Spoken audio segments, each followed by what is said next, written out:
ग्रंथराज श्रीमद् भागवतम की जय।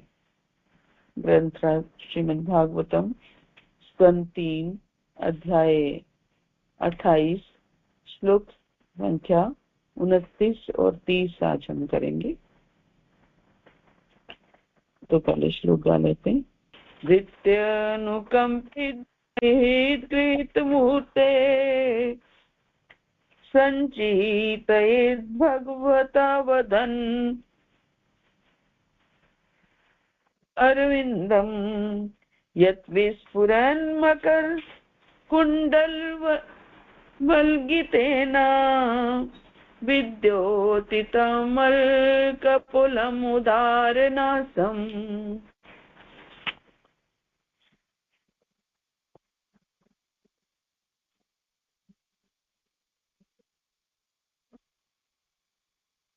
यत् श्रीनिकेतम् अल्भि परिसेव्यमानम् भूत्या स्वया कुटिल कुन्तल वृन्दजुष्टम्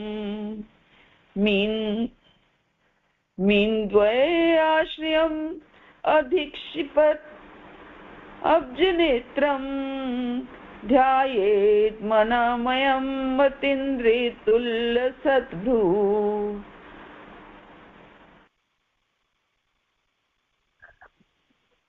भावार्थ और तात्पर्य श्री प्रपाद द्वारा। श्री प्रपाद की जय। गुरु महाराज की जय। पहले वर्ड बाय वर्ड में तो के लिए हरे कृष्णा धनुप्रणाम जी। हाँ धनुप्रणाम माता जी। कल गुरु महाराज ने 21 श्लोक किए थे ना, 27 और 28 भी आप पढ़ दीजिए प्लीज। 28 महाराज के बस 2 श्लोक थे, एक ही किए उन्होंने। तो 27 हो गया होगा ना फिर? हाँ 27 हो गया। 28 पढ़ना है। हाँ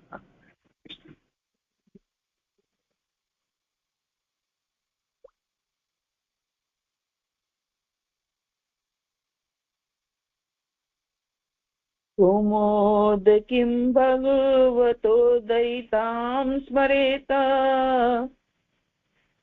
दिग्धामराति भट्टशोणित कर्दमेन माला मधुव्रत वरुथ गिरा उपदुष्टां चैत्यस्य तत्त्वम् अमलं मणिमस्य कंठे।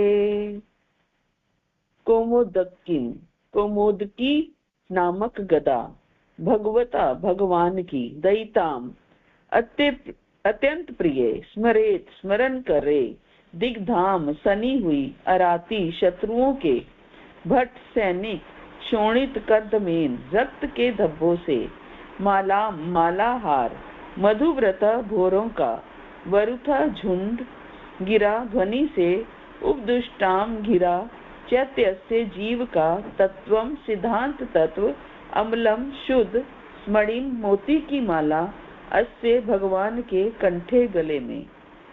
भावार्थ और तात्पर्य श्री प्रपाद द्वारा। श्री प्रपाद की जय। गुरु महाराज की जय। फिर योगी को चाहिए कि वे प्रभु की कौमोदकी नामक गदा का ध्यान करे जो उन्हें अत्यंत प्रिय है। ये गदा शत्रुता पूर्ण सैनिक असुरों को चूर चूर करने वाली है और उनके रक्त से सनी हुई है।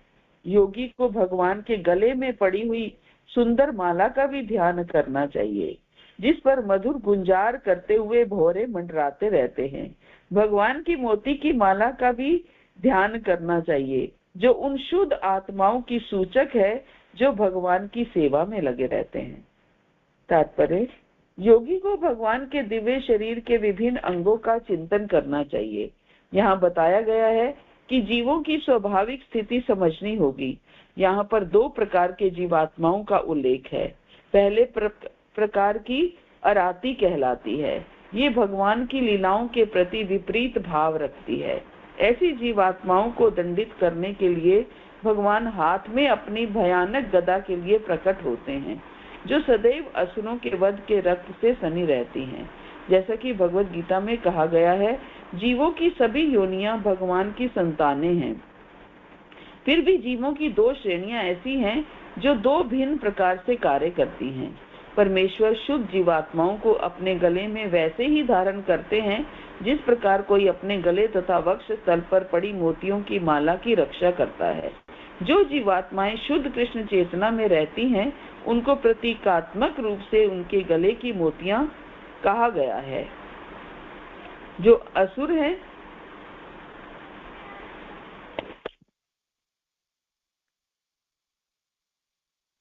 हैं और परमेश्वर की लीलाओं के प्रति शत्रुता रखते हैं, उन्हें वे अपनी गदा से दंड देते हैं। जो सदैव ऐसी पतित जीवात्माओं के रक्त से सनी रहती हैं, ये गदा भगवान को प्रिय है, क्योंकि इसे आसुरी शरीरों को चूर चूर करके रक्त के साथ मिलाने के लिए प्रयुक्त करते हैं। जिस प्रकार मिट्टी को पानी के साथ सानने से कीचड़ बन जाता है, उसी प्रकार संसारिक शत्रुओं या नास्तिकों को प्रभु अपनी गदा से ध्वस्त करते हैं, जिससे उनकी गदा ऐसे असुरों के रक्त से गंदली हो जाती है। भृत्य भक्तों के लिए अनुकंपित धिया अनुकंपावश इस संसार में गृहीत मूर्ते विभिन्न रूपों का धारण करने वाला संचित ध्यान करें। भगवता भगवान का वदन मुखमंडल अरविंदम कमल सदृश यत जो विस्फुरन चमचमाता मगर की आकृति का कुंडल कान की बालियों का वल की तेन हिलने डुलने से विद्युतित प्रकाशित अमल स्वच्छ कपोलम गाल उदार सुस्पष्ट सुघड़ नासम नाक। तब योगी को भगवान के कमल सदृश मुखमंडल का ध्यान करना चाहिए, जो इस जगत में उत्सुक भक्तों के लिए अनुकंपावश अपने विभिन्न रूप प्रकट करते हैं।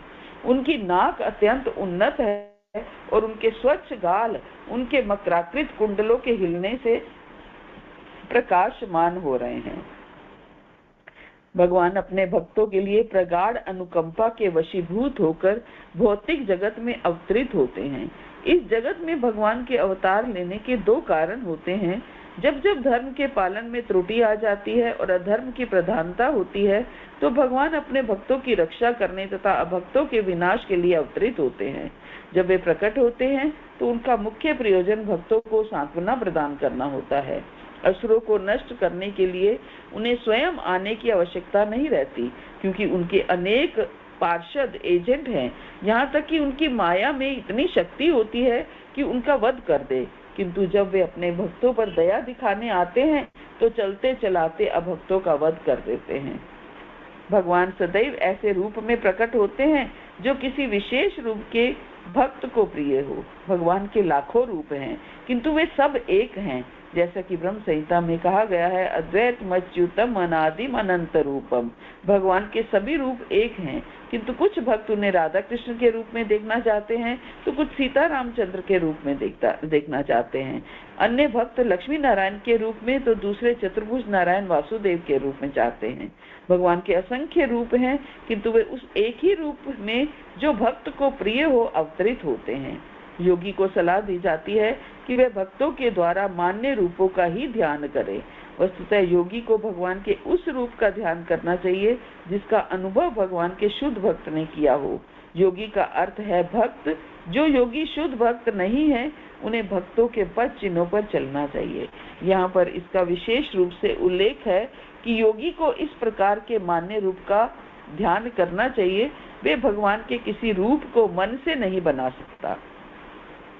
यत भगवान का जो मुखमंडल श्री निकेतम कमल अली भी भोरों से परिसेव्यमानम घिरा हुआ, भूत्या छटा से स्वया अपनी कुटिल घुंघराले कुंतल बालों का वृंद झुंड के झुंड जुष्टम सुशोभित मीन मछली का द्वय जोड़ा आश्रयम निवास अधिक्षिपत लजाने वाला अब्ज कमल नेत्रम नेत्र वाला ध्यायेत ध्यान करे मन में निर्मित अतंद्रित स्तर्क उल्लसत नाचती हुई भ्रू भौहें। तब योगी भगवान के सुंदर मुखमंडल का ध्यान करता है, जो घुंघराले बालों, कमल जैसे नेत्रों तथा नाचती भौहों से सुशोभित है। इसकी शोभा छटा के आगे भौरों से घिरा कमल तथा तैरती हुई मछलियों की जोड़ी मात खा जाती है। यहाँ एक महत्वपूर्ण कथन है, ध्यान मनोमयम। मनोमयम कल्पना नहीं है। निर्विशेषवादी सोचते हैं कि योगी अपनी इच्छा अनुसार किसी रूप की कल्पना कर सकता है, किंतु जैसा कि यहाँ कहा गया है, योगी को उस रूप का ध्यान करना चाहिए जिनका अनुभव भक्तों ने किया है। भक्तगण कभी भी भगवान के किसी रूप की कल्पना नहीं करते। वे किसी काल्पनिक वस्तु से संतुष्ट नहीं होते। भगवान के विभिन्न दिव्य रूप हैं। प्रत्येक भक्त एक विशेष रूप को चाहता है और उसी रूप की पूजा करते हुए भगवान की सेवा में लग जाता है। भगवान का ये रूप शास्त्रानुमोदित होता है। जैसा कि पहले बताया जा चुका है, भगवान के मूल रूप के 8 प्रकार के स्वरूप हैं। उन्हें मिट्टी, पत्थर, काष्ठ, रंग, बालू आदि से भक्त अपने साधन के अनुसार तैयार कर सकता है। मन के भीतर भगवान के स्वरूप का अंकन मनोमयम है। भगवान के रूप के 8 विभिन्न प्रकार में ये अंकन सम्मिलित हैं। भगवान के वास्तविक रूप का ध्यान विभिन्न रूप से प्रकट हो सकता है, किंतु इससे ये निष्कर्ष नहीं निकालना चाहिए कि किसी को उस रूप की कल्पना करनी होती है।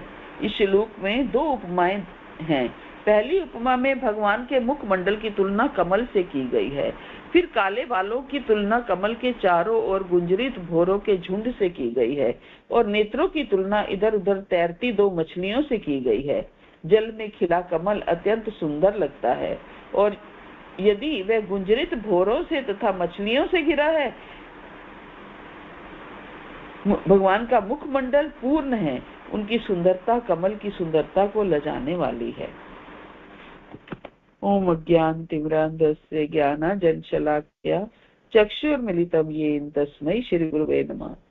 श्रीचैतन्य मनोभीष्टं स्थापितं येन भूतले स्वयं रूप कदा मह्यं ददाति स्वपदान्तिकम्। वन्देऽहं श्रीगुरो श्रीयुतपत्कमलं श्रीगुरुं वैष्णवांशं श्रीरूपं सागरजातं सगण रघुनाथान्वितं तं सजीवम् साद्वैतं सावधूतं परिजन सहितं कृष्ण चैतन्य देवं श्री राधा कृष्ण पादान सगण ललिता श्री विशाखान्वितांश। हे कृष्ण करुणा सिंधु दीन बंधो जगतपते गोपेश गोपिका कांत राधा कांत नमस्तुते। तप्त कांचन गौरांगी श्री राधे वृंदावनेश्वरी विश्वानुसुते देवी प्रणमामि हरिप्रिये। वाञ्छा कल्पतरुभ्यश्च कृपा सिन्धुभ्यैव च पतितानां पावनेभ्यो वैष्णवेभ्यो नमो नमः। जय श्री कृष्ण चैतन्य प्रभु नित्यानंद श्री अद्वैत गदाधर श्रीवासादि गौर भक्त वृंद। हरे कृष्णा कृष्णा कृष्णा हरे हरे, हरे राम राम राम हरे हरे। हरे कृष्ण। श्री भक्त को मेरा दंडवत प्रणाम। ग्रंथ श्रीमद् भागवतम की जय। ग्रंथ श्रीमद् भागवतम स्कंद 3 अध्याय 28 के आज हम 3 श्लोक कर रहे हैं, 28, 29 और 30। तो इन तीनों ही श्लोकों में लगभग एक ही तथ्य है कि कपिल मुनि जो है एक योगी को कैसे ध्यान करना है उसके बारे में बता रहे हैं। पिछले कई श्लोकों से हम यही पढ़ रहे हैं कि कैसे ध्यान लगाना है, भगवान के रूप के ऊपर, क्या रूप के ऊपर ध्यान लगाना है। ये तीनों श्लोकों में एक ही तथ्य है कि भगवान के रूप के ऊपर कैसे ध्यान लगाना है। लेकिन कभी कभी ये सोच के चिंता सी भी होती है कि हम तो ध्यान लगाते हैं तो भगवान का रूप ध्यान में नहीं आता है, तो इसके लिए क्या करें, कैसे ध्यान लगाएं, कैसे वो करें। तो भगवान श्री कृष्ण के नाम में जो लोग पूरे प्रतिष्ठित हो जाते हैं और प्रतिष्ठित होने के बाद जो साधक है वो भगवान के रूप के विषय में जानने योग्य बनता है। जब हम नाम में पूरी तरह से प्रतिष्ठित होते हैं तभी रूप के विषय में हम समझ पाते हैं, ध्यान लगा पाते हैं। नाम में ही भगवान का रूप सम्मिलित है। नाम उस बीज की तरह है जिसमें भगवान का रूप, गुण, भगवान की लीला, धाम, ये सारे ही सम्मिलित हैं। अगर नाम को अपराध रहित साधन से ये बीज अंकुरित होने लगता है और साधक को भगवान के रूप, गुण, लीला, धाम अपने आप बारी बारी से अपने आप प्रकट होने लगते हैं। यही हरि नाम का सुंदर प्रभाव है। नाम के बिना ये अनुभव बिल्कुल संभव नहीं है। नाम के बिना रूप ध्यान, नाम के बिना गुण, लीला, धाम, ये कुछ भी संभव नहीं है। खास तौर से कलयुग में ये निश्चित है कि नाम का आश्रय ग्रहण किए बिना भगवान के रूप तक पहुंचना असंभव है। अतः श्री कृष्ण नाम आदि न भवेद ग्राह्यम इंद्रिया। हमारी कुंठित भौतिक इंद्रियों द्वारा भगवान के पवित्र नाम को समझना असंभव है, क्योंकि इंद्रियां क्या है? कुंठित हैं, भौतिक इंद्रियां हैं। श्री कृष्ण का एक नाम कहते ना अधोक्षज है। अधोक्षज मतलब वो जो इन भौतिक इंद्रियों से परे है। हमारी इंद्रियां क्या हैं? अपूर्ण हैं, और इन अपूर्ण इंद्रियों पर निर्भर रहकर कृष्ण के इंद्रियां अपूर्ण है, और इन अपूर्ण इंद्रियों पर अगर हम निर्भर रह के कृष्ण के पूर्ण रूप की अनुभूति नहीं कर सकते। इसलिए सबसे पहले नाम प्रभु का आश्रय लेना अनिवार्य है।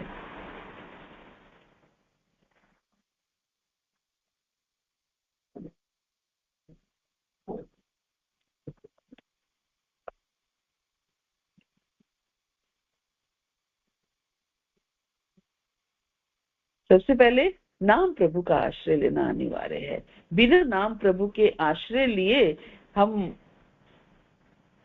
रूप तक नहीं पहुंच सकते।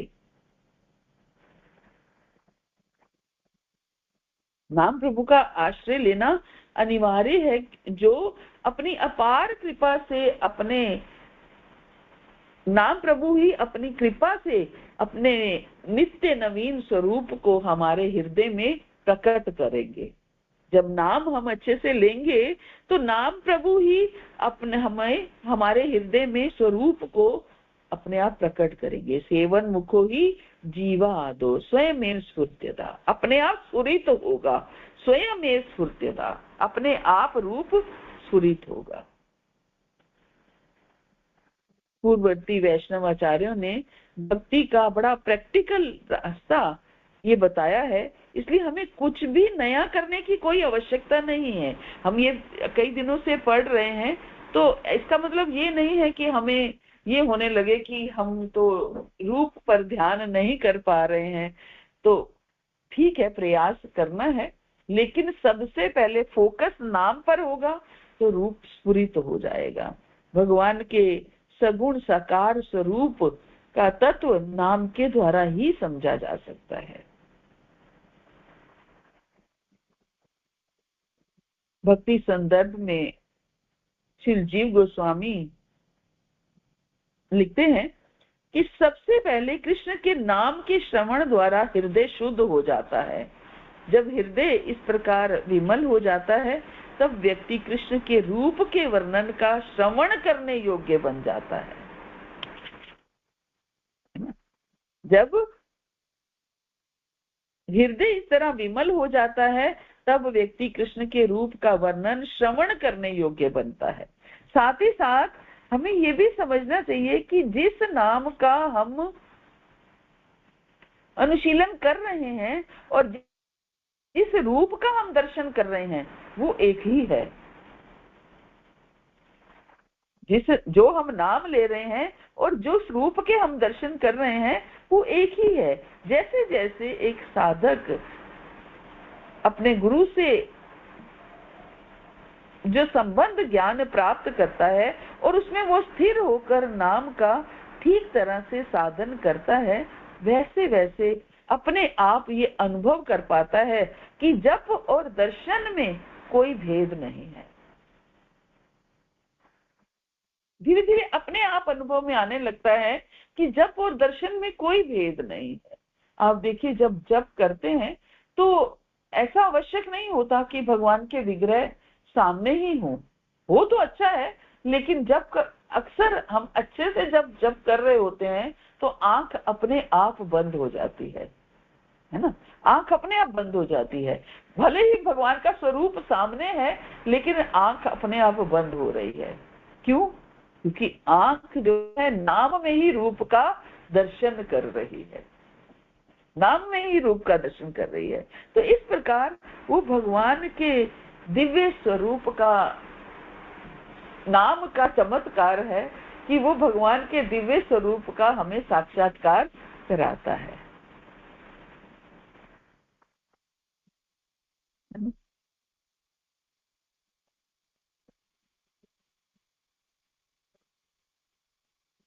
तो इसलिए सबसे पहले हम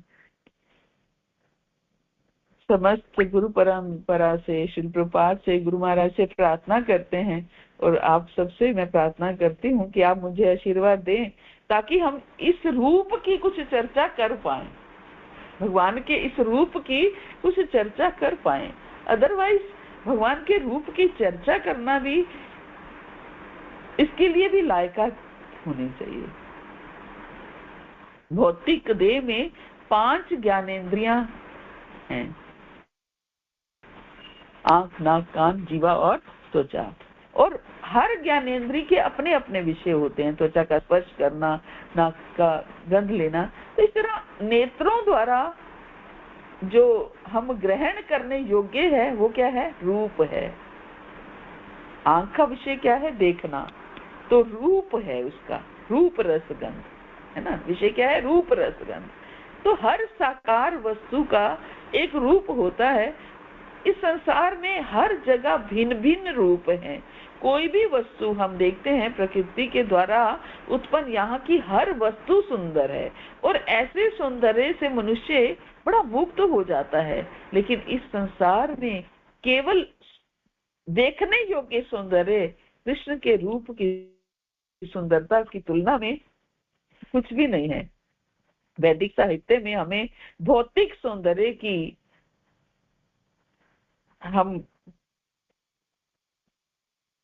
हमें बताते हैं।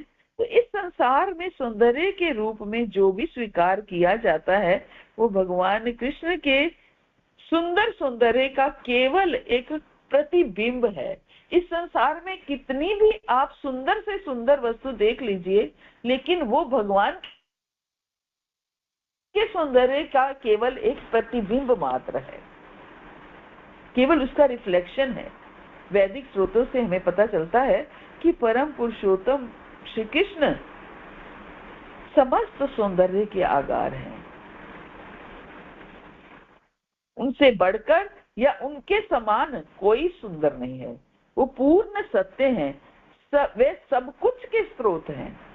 इस संसार में प्राप्त होने वाले सौंदर्य की उत्पत्ति जो है वो उनसे हुई है। अब प्रश्न ये उठता है कि किसने देखा भगवान को, कैसे सौंदर्य का ज्ञान हुआ, कैसे पता चला। इसलिए ये हमारे आज के 30वें श्लोक में क्या कह रहे हैं प्रभुपाद कि योगी को उस रूप का ध्यान करना चाहिए जिसका अनुभव भक्तों ने किया है, जिसका अनुभव भक्तों ने किया है। भक्तों ने किया है का अर्थ क्या है? जो हमारे गोस्वामी लोग हैं, जो हमारे आचार्य गण हैं, उन्होंने जिस स्वरूप का अनुभव किया है, ऐसा नहीं है कि किसी ने नहीं देखा। भगवान के स्वरूप को उन्होंने महसूस किया है, उन्होंने देखा है। स्वयं जब वो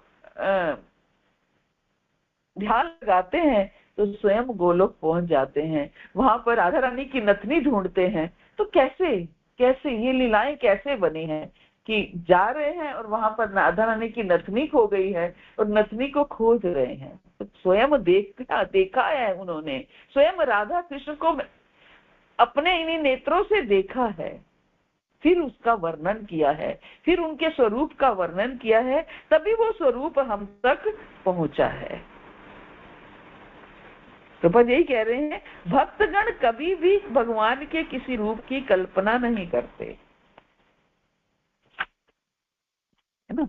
भक्तगण भगवान के किसी रूप की कल्पना नहीं करते, इसलिए इस संसार में हम जो टेम्परेरी वस्तुएं हैं वो केवल एक,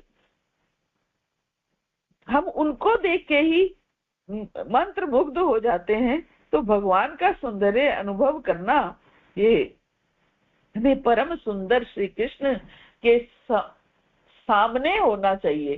सामने होना चाहिए इन द सेंस हम भगवान को निहारें, देखें, तभी हम उनको अनुभव कर पाएंगे। उसमें प्रिया सखा प्रभु बहुत सुंदर बता रहे थे कि जब हम भगवान के सामने खड़े होते हैं तो मन क्या कहता है, चल चल अब क्या करना है, हो गए दर्शन। कितनी देर खड़े रह पाते हैं, है ना, 5 मिनट 10 मिनट भी बहुत ज्यादा है। श्री रूप गोस्वामी भक्ति रसामृत सिंधु में भगवान के कुल 64 अंगों का वर्णन करते हैं और इनमें से 60 गुण कम या ज्यादा मात्रा में एक सामान्य जीव में, देवता में, विष्णु तत्वों में भी विद्यमान होते हैं। श्री कृष्ण में ये जो गुण 4 गुण हैं ये केवल कृष्ण में है। सब जानते हैं रूप माधुरी उसमें सबसे मुख्य है ना।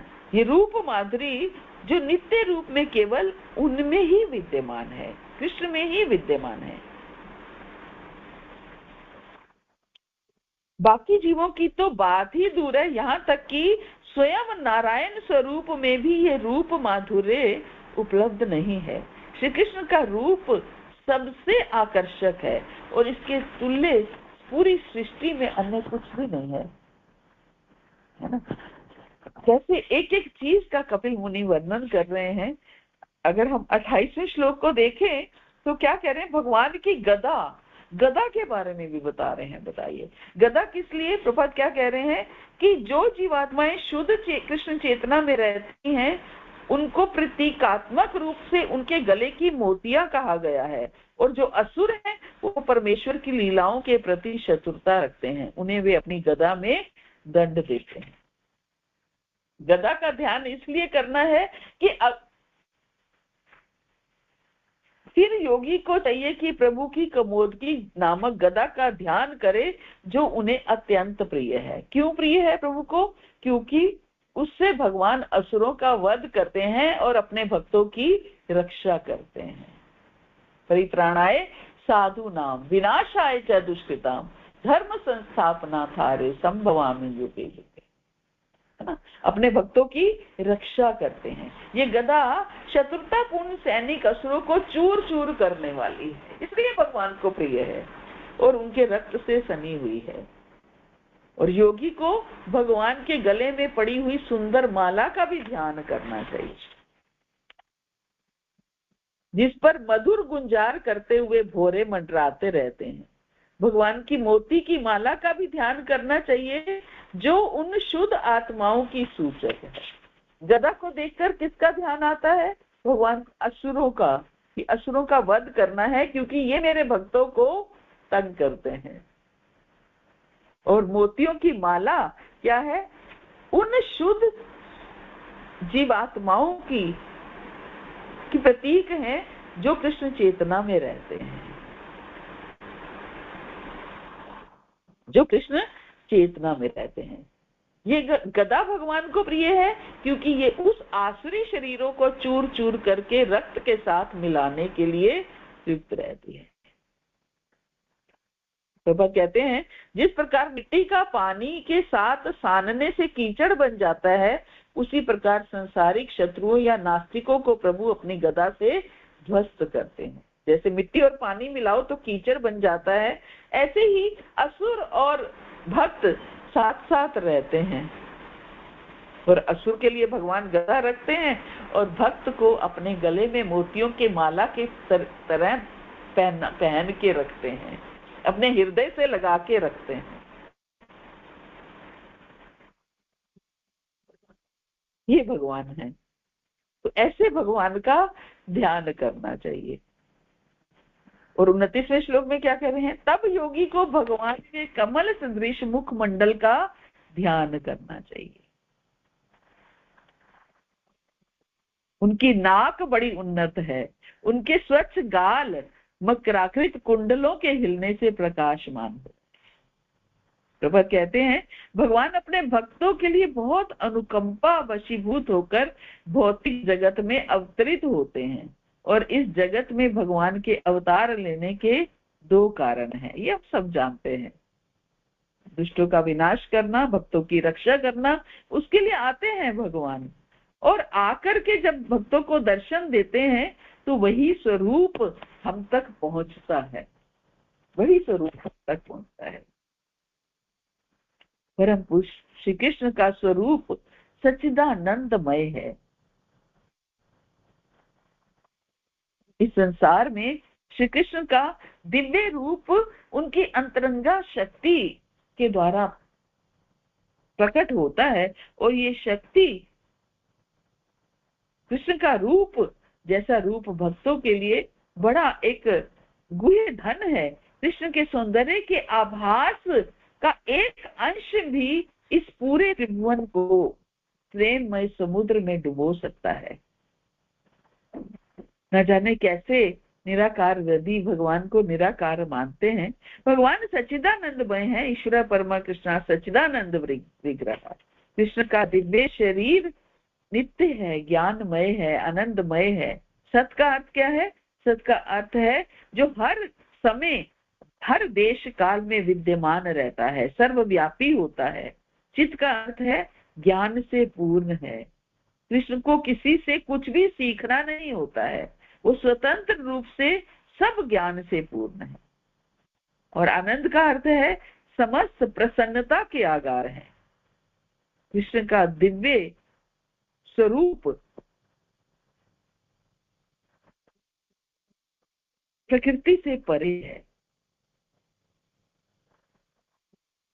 और ये कोई अटकलबाजी नहीं है। ये सत्य जो है कि कृष्ण का स्वरूप ऐसा है, कोई अटकलबाजी नहीं है, बल्कि स्वयं ब्रह्मा जी और हमारे उच्च वैष्णव ये सब इनका ये सब प्रकट रूप से देख चुके हैं।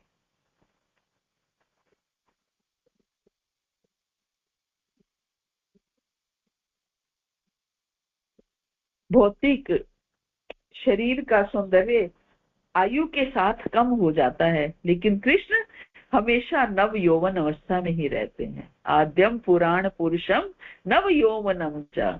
उनका शरीर हमेशा एक सा बना रहता है, और उनके सौंदर्य भी हमेशा एक सा बना रहता है।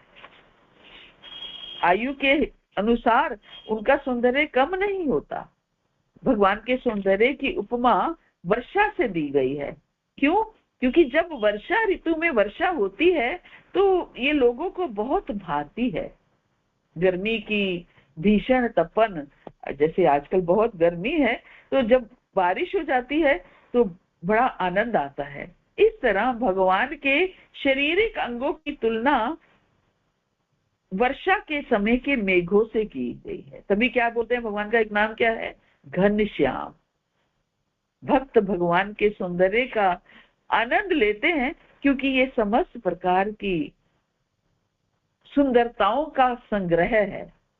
भक्त उस अनुपम रूप को देखने में कभी ऐसा नहीं है कि बार बार देखने से बोर हो जाते हैं। वो सुंदर कह रहे थे, बार बार देखो, 1000 बार देखो, ये देखने की चीज है। भगवान भक्त कभी बोर नहीं होते। भौतिक सौंदर्य इंद्रियों को थोड़ा समय के लिए आनंद देता है, लेकिन कृष्ण का सौंदर्य अलौकिक है। वो सीधे जीव की आत्मा को स्पर्श करता है। ये सौंदर्य जीव को बहुत सुख का अनुभव कराता है।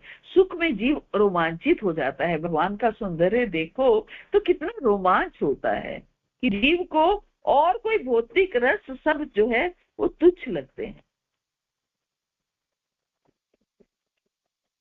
कवि रूप गोस्वामी क्या कहते हैं कि हे सखे, यदि तुम्हें भौतिक जगत में अपने बंधु बांधवों की संगति में रहकर भोग विलास करने की जरा भी इच्छा है तो तुम कृष्ण के रूप की ओर नहीं देखता। भक्ति सामने सिंधु में इसमें राम भंगी त्रय परिचितम साची विस्तीर्ण दृष्टि। अगर जरा भी इच्छा है भोग विलास करने की, भौतिक भोग विलास करने की, तो तुम कृष्ण की ओर नहीं देखना, जो केशी घाट पर अपने त्रिभंग ललित रूप में विराजमान है। वे गोविंद के नाम से जाने जाते हैं और उनके तिरछे विशाल नेत्र बड़े मोहक हैं। मंद मुस्कुराते हुए वो अपने अधरों पर बांसुरी धारण किए हुए और उनके सिर पर मोर पंख सुशोभित है। उनका संपूर्ण रूप चंद्रमा की कांति से प्रकाशमान है। भक्ति रस सिंधु। तो इस श्लोक में रूप गोस्वामी कहते हैं कि यदि कोई समाज मैत्री या अपने परिवार के लोगों के प्रेम के आनंद से संतुष्ट रहना चाहता है तो उसे कृष्ण के मनोरम स्वरूप का दर्शन बिल्कुल नहीं करना चाहिए। क्यों? क्योंकि यदि वो उनके सुंदर अंगों का दर्शन कर लेगा तो वह उस जो टेम्परेरी आनंद है जो उसको भौतिक संसार से प्राप्त हो रहा है उसको भूल जाएगा। लेकिन जो इस आनंद से संतुष्ट नहीं है, जो भौतिक आनंद से संतुष्ट नहीं है, उसे गोविंद के स्वरूप के दर्शन अवश्य ही करने चाहिए, जिससे सारे मनोरथों की पूर्ति होती है। भौतिक स्वरूप के प्रति आकर्षण इंद्रिय तृप्ति की भावना से प्रेरित होता है।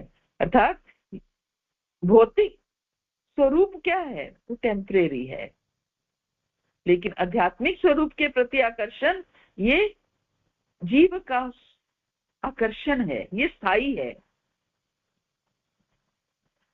हर जीव का श्री कृष्ण के साथ एक विशेष संबंध होता है, क्योंकि श्री कृष्ण का स्वरूप दिव्य है, पूर्ण है और इन सारे जीवों को वो आकर्षित करता है। श्रीमद् भागवत में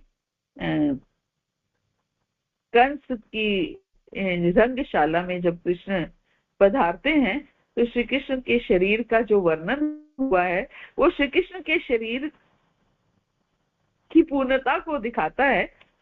उनके शरीर की पूर्णता के कारण रंगशाला में उपस्थित जितने भी लोग थे सब किसी ने अपने अपने भाव के अनुसार कृष्ण के दर्शन किए। उनका दर्शन जो है अलग अलग रूपों में कर रहे हैं। जो श्री कृष्ण जो पहलवानों को वज्र के समान दिख रहे थे, जो वहां के पहलवान थे उनको भगवान वज्र के समान दिख रहे हैं और स्त्रियों को कामदेव के समान दिख रहे हैं। बड़े बड़े लोग उन्हें श्रेष्ठ पुरुष के तरह लग रहे हैं और माता पिता की दृष्टि में वो छोटे से बालक लग रहे हैं। ग्वालों की दृष्टि में वो क्या है? बड़े उनके क्लोज हैं, बड़े उनकी ये हमारे अपने हैं, मित्र हैं। और दुष्टों की दृष्टि में दंड देने वाले दिख रहे हैं। और कंस उन्हें मृत्यु के रूप में देख रहा है और योगी परम तत्व के रूप में देख रहे थे। अज्ञानी लोग उनके विराट शरीर को देखकर भयभीत हो रहे थे और प्रेमी भक्त अपने प्रियतम के रूप को देखकर कृतार्थ हो रहे थे। तो इससे ये सिद्ध होता है कि श्री कृष्ण का शरीर परिपूर्ण है, सब तरह के भावों से परिपूर्ण है। जब महाराज युधिष्ठिर के राजसूय यज्ञ में सारे सभा में बैठे लोगों ने कृष्ण को देखा तो उन्हें अनुभव हुआ कि जैसे सृष्टा ने कृष्ण के इस शरीर की रचना करने में अपना सारा कौशल इसी में लगा दिया हो। भौतिक जगत में और वैकुंठ लोगों में अलग अलग प्रकार के सौंदर्य होते हैं और भगवान में वे सब रहते हैं, चाहे वो भौतिक जगत का सौंदर्य हो चाहे वैकुंठ का सौंदर्य हो, सारे सौंदर्य कृष्ण में है। चाहे असुर हो या देवता, भौतिकतावादी हो या अध्यात्मवादी हो, भगवान सभी को आकर्षित करते हैं। ये नहीं असुरों को आकर्षित नहीं करते हैं, असुरों को भी आकर्षित करते हैं। वो बात अलग है कि वो अहंकारवश वो उनको स्वीकार नहीं करते, आकर्षित वो सबको करते हैं, इसलिए वो कृष्ण कहलाते हैं। शरद पूर्णिमा की निर्मल शीतल अमृत की वर्षा करने वाले चंद्रमा भी जिनकी अंग कांति के सामने, चंद्रमा का भी तेज जो है कुछ नहीं है। ऐसे सुंदर हैं श्री कृष्ण। भगवान इतने मोहक हैं कि स्वयं कामदेव भी उनसे आकर्षित हो जाते हैं। कामदेव का एक नाम मदन भी है, और जिनका अर्थ है आकर्षित करने वाला। विश्व में सभी धर्मों में तपस्वियों ने समय समय पर त्याग का अभ्यास किया है, और कामदेव सदा ही उनकी परीक्षा लेकर उन्हें कष्ट पहुंचाते रहे हैं। वो रूप, रस, गंध, शब्द और स्पर्श, इन 5 बाणों के द्वारा संसार का मन मोहित करते हैं। उदाहरण के लिए कि वो स्त्री के रूप में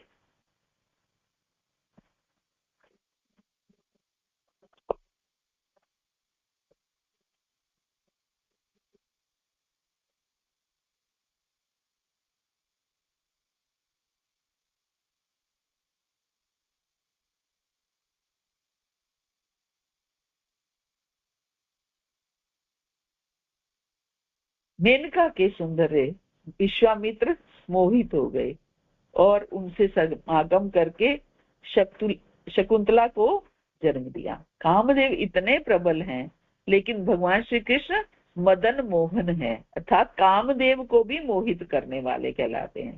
कामदेव तो क्या, कृष्ण के शरीर का सौंदर्य इतना आकर्षक है कि वो न केवल इस जगत के देवताओं और जीवों को आकर्षित करता है, बल्कि पूरे परव्योम में भी नारायण समेत समस्त पुरुषों को आकर्षित करने वाला है।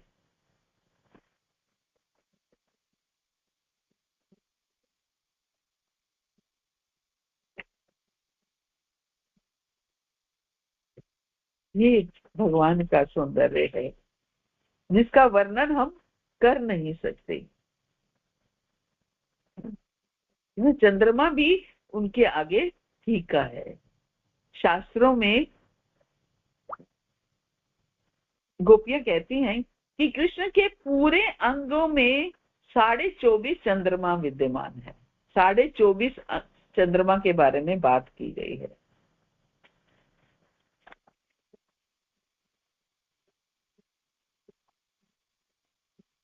श्री कृष्ण तो सबको सुख देने वाले श्रेष्ठ चंद्रमा है, और उनके अंग अंग से सौंदर्य उमड़ उमड़ कर झलकता है।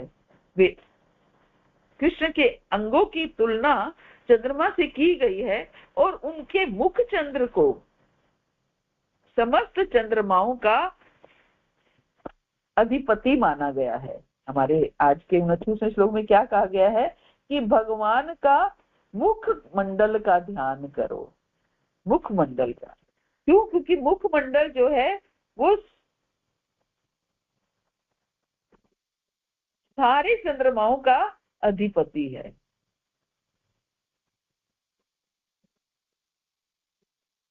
भगवान के उनका मुख 24.5 चंद्रमा, उनका मुख 1 चंद्रमा, उनके 2 कपोल है ना, जो उनके कपोल हैं, गाल हैं, उनके वो 2 चंद्रमा हैं। उनके हाथ के 10 नाखून, करनख बोलते हैं, करनख 10 नाखून, उनको 10 चंद्रमा बोला गया है। चरणों के 10 नाखून, पदनख, ये 10 चंद्रमा हैं। और ललाट का चंदन बिंदु, जो भगवान का ललाट है, माथा है, वो अर्ध चंद्रमा बोला गया है। और ललाट का चंदन बिंदु 1 चंद्रमा बोला गया है। एक चंद्रमा उनका मुख, 2 चंद्रमा उनके कपोल, 1 चंद्रमा उनके ललाट का जो चंदन बिंदु लगा है वो, और 10 चंद्रमा उनके हाथ के नाखून, 10 चंद्रमा उनके चरणों के नाखून, और आधा चंद्रमा उनका ललाट, अर्ध चंद्र। तो इस तरह 24.5 चंद्रमा। चैतन्य चरितामृत की मध्य लीला में इसका वर्णन आता है कि गोपियां चर्चा करती हैं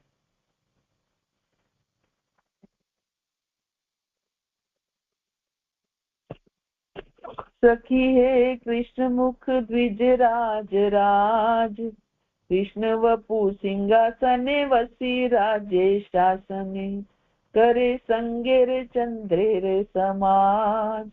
हे प्रिय सखी, कृष्ण का मुख समस्त चंद्रमाओं का राजा है और कृष्ण का शरीर सिंहासन है, और इस प्रकार राजा चंद्रमाओं के समाज पर शासन करता है।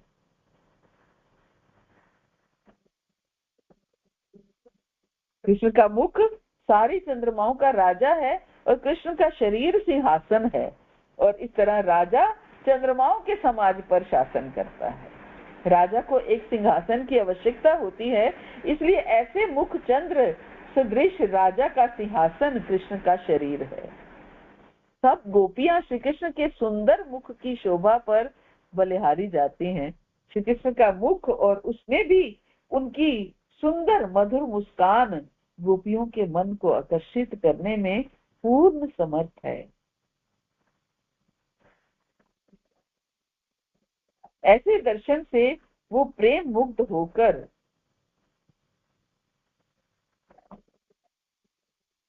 गोते लगाने लगती हैं, डूब जाती हैं।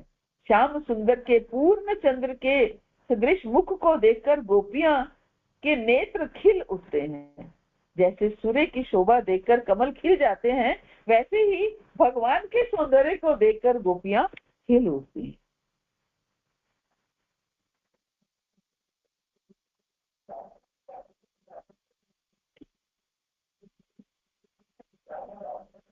श्री कृष्ण के ऐसे मुख चंद्र को निहारने के अतिरिक्त इन नेत्रों को और क्या देखना है। गोपियां कहती हैं कि इनको देखने के अलावा और इन नेत्रों को क्या देखना है।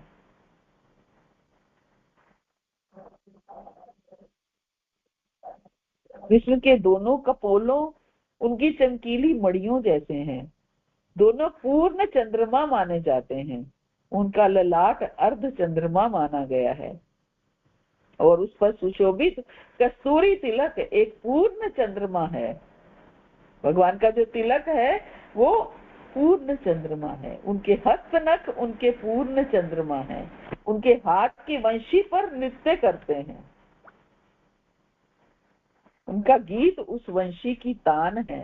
उनके चरण नख भी अनेक पूर्ण चंद्रमा है जो भूमि पर नृत्य करते हैं।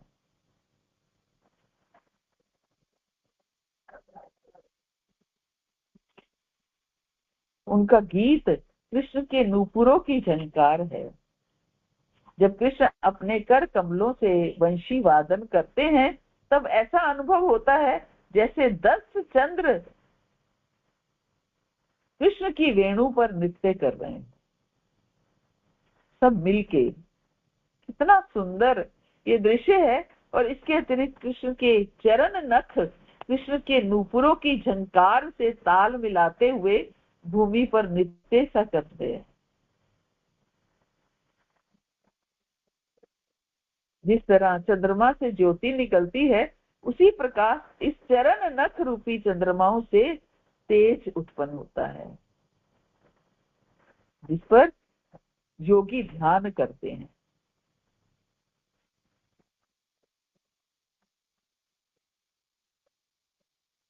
तो इस तरह शास्त्रों में श्री कृष्ण को 24.5 चंद्रमाओं से पूर्ण माना गया है और श्री कृष्ण का एक नाम श्री कृष्ण चंद्र भी है। तो यहाँ पर गोपियां ऐसे श्री कृष्ण चंद्र का चिंतन और स्मरण कर रही हैं और श्रीमती राधा रानी श्री कृष्ण की सर्वोत्तम भक्त हैं। वो स्वयं के उदाहरण से हमें शिक्षा दे रही हैं कि हमें कृष्ण के रूप का ही दर्शन करना चाहिए। भगवान के अनन्य भक्त भगवान के अतिरिक्त किसी दूसरी वस्तु को नहीं देखना चाहते। जो भक्त उस रूप के अमृत का निरंतर पान करता है उसकी तृष्णा कभी शांत नहीं होती, बल्कि वो दिन प्रतिदिन हर पल बढ़ती चली जाती है। ऐसा व्यक्ति जब अतृप्त होता है तो ब्रह्मा जी से शिकायत करता है, ब्रह्मा जी की निंदा करता है कि उन्होंने सही तरीके से उन्हें सृजन कला आती नहीं है। बिल्कुल एक्सपीरियंस नहीं है, अनुभवहीन है। उन्होंने कृष्ण के सौंदर्य देखने के लिए करोड़ों नेत्र क्यों नहीं बनाए, उन्होंने केवल 2 ही आंखें क्यों दी हैं, और वो पलक झपकती रहती है। गोपियां क्या कहती हैं, पलक झपकती रहती है। तो भला कोई कृष्ण के सुंदर मुखारविंद को कैसे देख सकता है। गोपियों को कृष्ण के दर्शन के बिना एक क्षण भी युग जैसा प्रतीत होता है। उन्हें तो किसी ना किसी बहाने से कृष्ण के दर्शन करने की इच्छा रहती है, और बाकी अभिलाषाओं से वो मुक्त हैं, ज्ञान कर्म आदि से कोसों दूर हैं। केवल कृष्ण की प्रसन्नता के लिए अपनों प्राणों को धारण करती हैं, अन्यथा उनके जीवन कोई है। रम्या कश्चित उपासना व्रजवधु वर्गेण या कल्पिता। महाप्रभु कोशिश करते हैं कि गोपियों द्वारा कल्पित उपासना की विधि सबसे श्रेष्ठ है। इसलिए महाप्रभु के अनुयायियों को भी केवल इसी उपासना को हमें करना है। लेकिन कैसे करें, गुरु महाराज की कृपा हो, फिर वैष्णवों की कृपा हो, तभी हम ये कर सकते हैं। ऐसा लगता है भक्ति में कितने भी आगे बढ़ जाओ, लेकिन अभी भी ऐसा लगता है दिल्ली बहुत दूर है, बहुत दूर है, अभी बहुत कुछ करना है, बहुत कुछ करना है।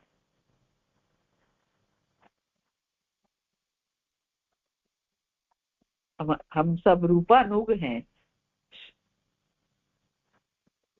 और रूप गोस्वामी पाद साक्षात रूप मंजरी हैं। उन्होंने महाप्रभु के मनोभाव को अच्छे से जानकर इस धरातल पर स्थापित किया है। महाप्रभु के आदेश के अनुसार उन्होंने कई लीला स्थली, मंदिर और ग्रंथ इनकी हमें उन्होंने प्रदान किए हैं, और उनके द्वारा जो ग्रंथ है उनमें पद्यावली एक ग्रंथ बड़ा प्रसिद्ध है, और इस ग्रंथ में उन्होंने अनेक भक्तों और संतों के, वैष्णवों के वचनों को एकत्रित किया है। और उसमें एक बहुत सुंदर उनका है कि मैं उस नंद के बालक का दर्शन कब कर पाऊंगा, कदा द्रक्ष्यामि नंदस्य बालकम नीपमालकम तिलक बालकम पालकम सर्व सत्वाना। मैं उस नंद के बालक का दर्शन कब कर पाऊंगा जो कदम के फूलों की माला पहने हुए हैं, जिन्होंने अपने ललाट पर दीप्तिमान तिलक लगाया हुआ है, और जो सदैव अपने भक्तों का पालन करते हैं। हमारे आचार्य लोग अपनी पुस्तकों में हमें ये सब कुछ परोस के देते हैं। पहले गोस्वामी लोग, अब हमारे गुरुजन आचार्य जन, गुरु महाराज ने कितनी पुस्तकें लिखी, और ये सौंदर्य का वर्णन लोकनाथ महाराज की पुस्तक है श्री कृष्ण स्वरूप चिंतन, उसमें इतना सुंदर उन्होंने वर्णन किया हुआ है कि कृष्ण के रूप के प्रति प्रत्येक भक्त आकर्षित होता है। ब्रज में प्रत्येक जीव कृष्ण के सुंदर रूप से आकर्षित रहता है। एक समय एक फल वाली, हम ये कथा जानते हैं सबकी, फल वाली जो है वो फल बेचने आई है, नंद भवन में फल बेच रही हैं, और कृष्ण 2 हाथों में गेहूं के दाने लेकर फल के बदले में उसे देने आए हैं।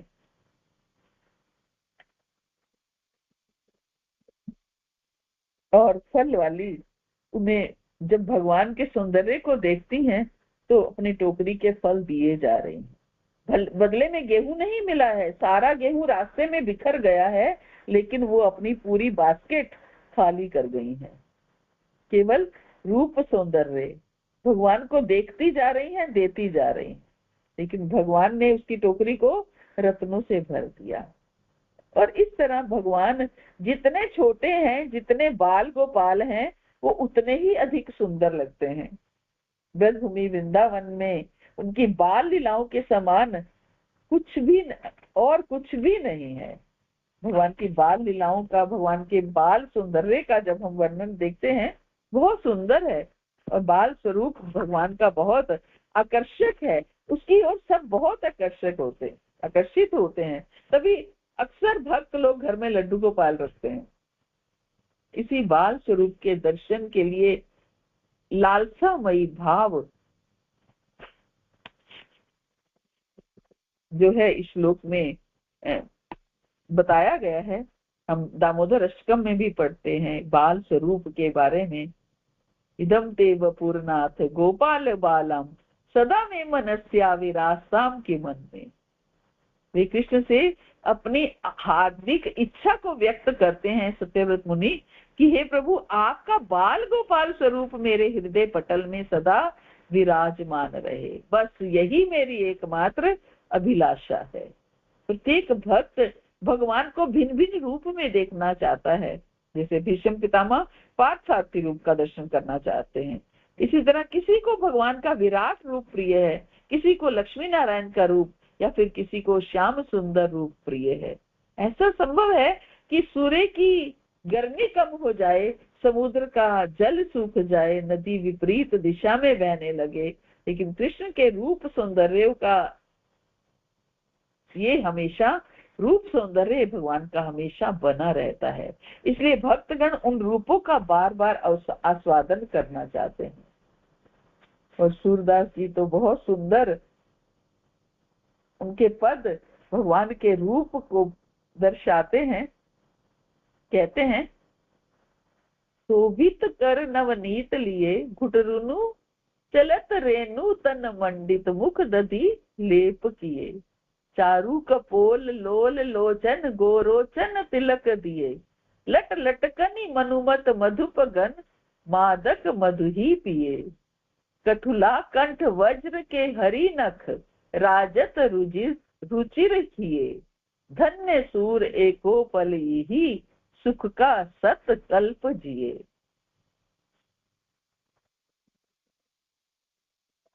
इस पद में श्री कृष्ण की बाल लीला का अद्भुत वर्णन किया है भक्त शिरोमणि सूरदास जी ने।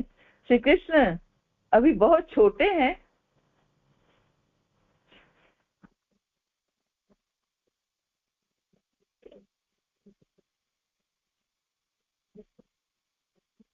और यशोदा के आंगन में घुटनों के बल ही चल पाते हैं। और एक दिन उन्होंने ताजा निकला माखन एक हाथ में लिया और लीला करने लगे। सूरदास जी कहते हैं कि श्री कृष्ण के छोटे से एक हाथ में ताजा माखन शोभायमान है और वह उस माखन को लेकर घुटनों के बल चल रहे हैं। उनके शरीर पर रेणु मिट्टी का रज लगी है, मुख पर दही लिपटा है, उनके कपोल उनके गाल सुंदर और नेत्र चपल हैं, ललाट पर गोरोचन का तिलक लगा है। बाल कृष्ण के बाल घुंघराले हैं। जब वे घुटनों के बल माखन लिए हुए चलते हैं तब घुंघराले बालों की लटें उनके कपोल पर झूमने लगती हैं। तभी कपिल मुनि क्या कह रहे हैं कि उनके गाल उनके मकराकृत कुंडलों के हिलने से प्रकाशमान हो रहे हैं। उनका ध्यान करो, उनके घुंघराले बालों का, उनके कमर से जैसे नेत्रों का ध्यान करो, उनकी नाचती भुहों का ध्यान करो, है ना। बाल कृष्ण के बाल घुंघराले हैं और जब वे घुटनों के बल माखन लिए हुए चलते हैं तब घुंघराले बालों की लटें उनके कपोल पर झूमने लगती हैं, जिससे ऐसा लगता है मानो भंवरा मधुर रस का पान कर मतवाले हो गए हैं, नशा आ गया है उनका। और उनके इस सौंदर्य की अभिवृद्धि उनके गले में पड़े कंठहार और सिंह नख से हो और बढ़ जाती है। सूरदास कहते हैं कि श्री कृष्ण के इस बाल रूप का दर्शन यदि एक पल के लिए भी हो जाता तो जीवन सार्थक हो जाता, अन्यथा 100 कल्पों तक भी यदि जीवन हो तो वो निरर्थक है अगर भगवान के इस रूप के दर्शन नहीं।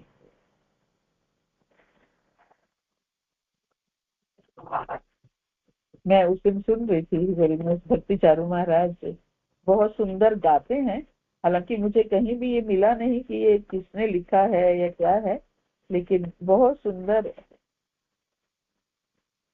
गाते हैं वो कि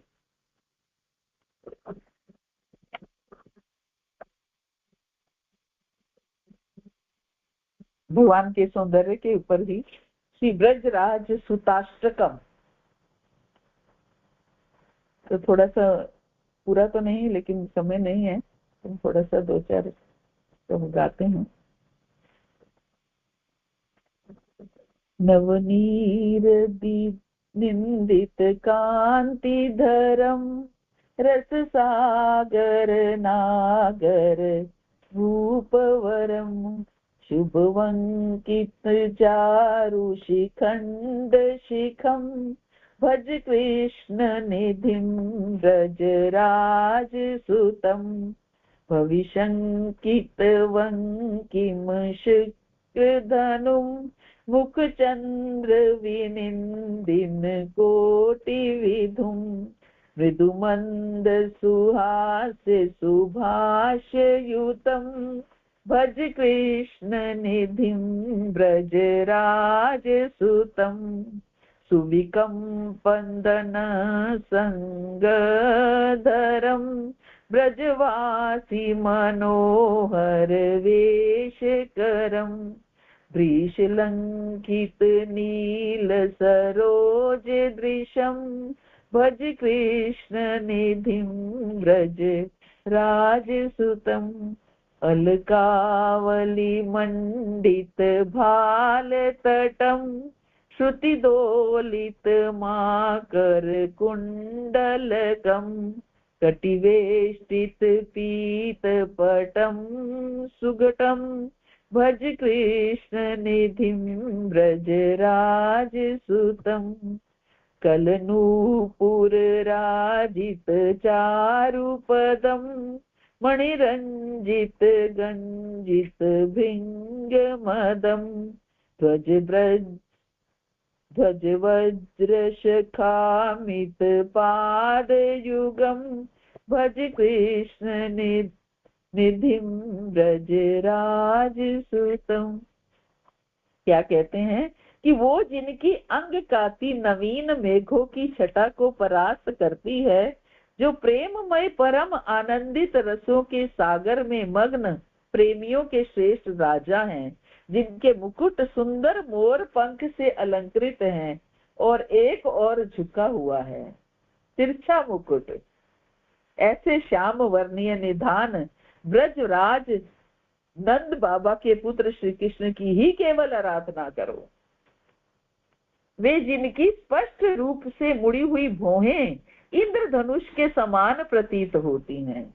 यहाँ कपिल मुनि भौहों के बारे में वर्णन कर रहे हैं कि भगवान की नाचती भौहों के बारे में क्या कह रहे हैं, वो जिनकी स्पष्ट रूप से मुड़ी हुई भौहें इंद्रधनुष के समान प्रतीत होती हैं, जिनका पवित्र चंद्रमा सदृश मुख करोड़ों चंद्रमाओं के महत्व को घटा देता है, जो मधुर मंद मुस्कान और मधुर रमणीय वचनों से युक्त हैं, ऐसे श्याम वर्णीय निधान ब्रजराज के पुत्र श्री कृष्ण की ही केवल आराधना। भूविशंकित वंगी कमश रुधुम मुख चंद्र विनिंदित कोटि विधुम। कामदेव का शरीर भगवान शिव के क्रोध द्वारा भस्म कर दिया गया था, लेकिन श्री कृष्ण का सुविकंपित रूप कामदेव का वास्तविक शरीर है। वो ब्रजवासियों को मंत्र मुग्ध करके आकर्षित करने के लिए विभिन्न वस्त्रों से सुसज्जित होते हैं और नीले कमल के समान असाधारण नेत्रों से सुशोभित हैं। ऐसे शुभ श्याम वर्णीय निधान ब्रजराज के पुत्र कृष्ण की ही केवल आराधना करो, केवल आराधना करो, अनन्य भक्ति। वो जिनका मस्तक घुंघराले वालों की लटों से घिरा हुआ है, अलकावली मंडित भाल तटम श्रुति दोलित माकर कुंडलकम, जिनके कर्ण कान झूमते हुए मकराकृति कुंडलों से अलंकृत हैं। वही बात कह रहे हैं कपिल मुनि। क्या कह रहे हैं उनके स्वच्छ गाल उनके मकराकृत कुंडलों के हिलने से प्रकाशमान हो रहे हैं। श्रुति दोलित माकर कुंडलकम, जिनके कान झूमते हुए मकराकृति कुंडलों से अलंकृत हैं, जिनका कटी प्रदेश पीत वर्णीय रेशमी वस्त्र द्वारा सुसज्जित हो रहा है, ऐसे श्याम वर्णीय निधान ब्रजराज के पुत्र कृष्ण की ही केवल आराधना करो। वो जिनके चरण कमल मंद स्वर में खनखनाते नूपुरों की प्रतिध्वनि से गूंजते हैं। कल नूपुर राजित चारु पदम मणि रंजित गंजित भंग मदम। जो अपने दोलायमान रत्नों की ध्वनि तरंगों द्वारा सभी मधुमक्खियों को उन्मत्त कर देते हैं। वो जिनके पाद पद्म के तलवे ध्वज वज्र मत्स्य इन चिन्हों से अंकित हैं, ऐसे श्याम वर्णीय निधान ब्रजराज के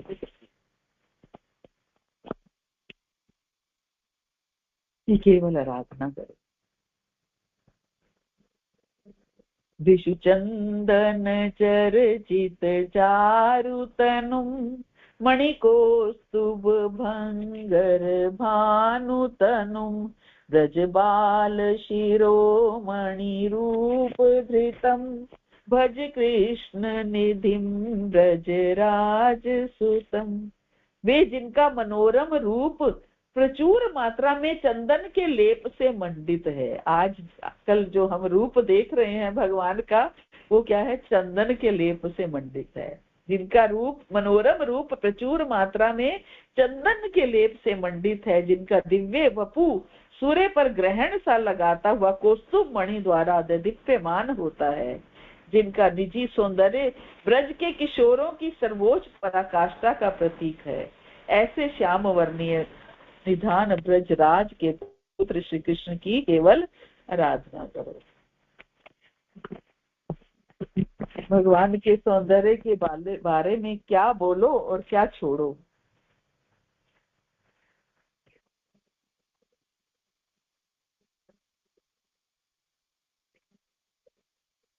तो यही कह सकते हैं कि भगवान श्री कृष्ण का रूप बहुत सुंदर है। हम उस रूप के विषय में जितना अधिक श्रवण करेंगे, जितना पढ़ेंगे, उतनी ही भगवान के रूप की छाप हमारी चेतना पर बनी रहेगी और भगवान से हम और अधिक आकर्षित होंगे। हरे कृष्णा। तो आप सब मुझे आशीर्वाद दीजिए ताकि मैं भगवान के इस रूप को और हम पढ़ पाएं, सुन पाएं, ध्यान कर पाएं। हरे कृष्णा। श्री प्रभुपाद की जय, गुरु महाराज की जय। आप सब भक्तों की वांछा कल्पतरुभ्यश्च कृपा श्री